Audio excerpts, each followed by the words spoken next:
అని మనుస్మృతిల ఆర్య బ్రాహ్మణ్ పండితుడు రాశారు.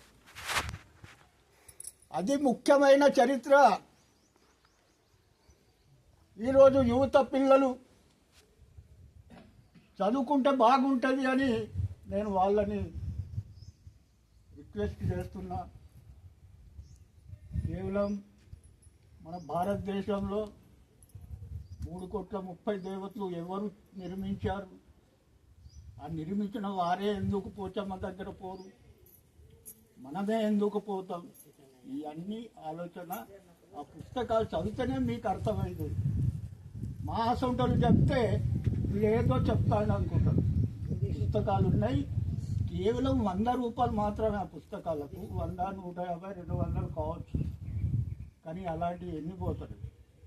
మనం పూర్తిగా భారత చరిత్ర, భారతదేశం 9 సార్లు విదేశీయులకు ఎందుకు ఓడిపోయింది? దాని అర్థం అంటరానితనం. కారణం ఇప్పుడు కూడా, పూర్వం నుండి ఇప్పుడు కూడా అంటరానితనం అంటే ఒక మాలయను ఒక కాపైన కొడితే మిగతా వాళ్ళు చూస్తుంటారు. ఒక గొల్లైన ఒక మాలైన కొడితే మిగతా వాళ్ళు చూస్తూ ఉంటారు. ఈ విధంగా ఉండరా